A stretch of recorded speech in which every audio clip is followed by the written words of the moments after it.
azo atao dia misy zavatra anankiray azo atao. Ohatra hoe azo alainy, azo aterina, azo fidina. Azo atao ny mizara fitiavana amin'ny olona rehetra.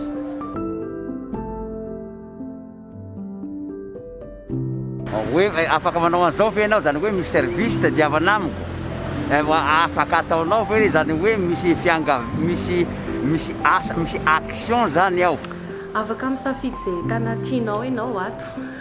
Afaka ataony mandeha mitsangatsangana etỳ amin'ny toerana etỳ Analakely etỳ aminay. Afaka manatotosa ny fianarany ny mpianatra. Afaka mianatra zao ohatra ny olona afaka misakafo, afaka miaina, afaka miena.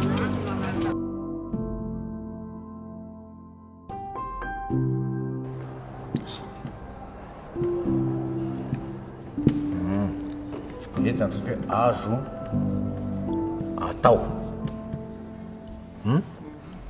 Zany hoe azo atao zany dia resahako eto hoe dia azo atao ty zany zao dia fampiasana ny tovana hoe fa tsy afaka aminao fa tsy mampiasa ny tovana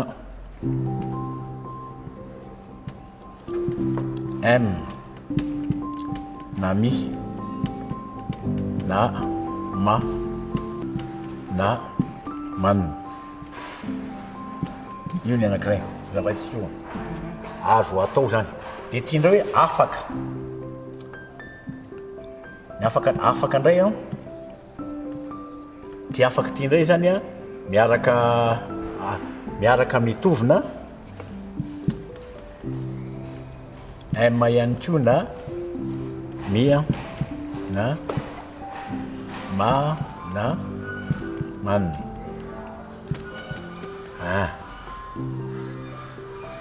Afaka manao zao ve ianao fa tsy afaka ataonao ve.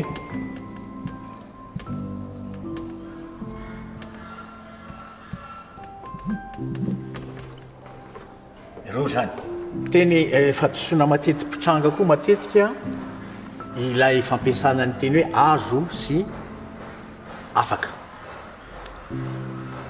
dia eo amin'ny fampiasana azy zany zao le azo zany dia matetika ampiasaina amin'ilay tovina io moa zany zaloha matoanteny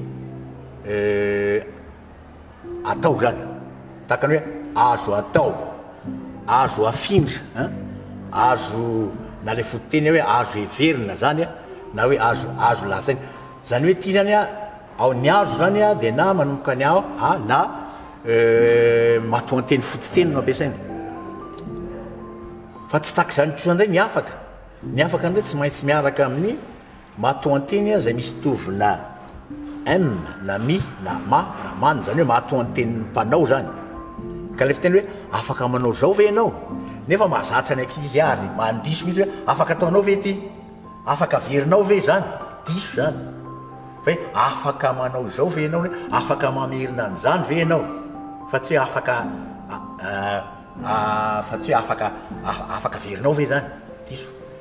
Zany hoe mampatonga le fahadisoana io dia na le fahazarana na zay tonga ao an-tsaina fotsiny no lazaina io zany mety fahatsona ary matetika mihitsy mampiasa an'io tsika.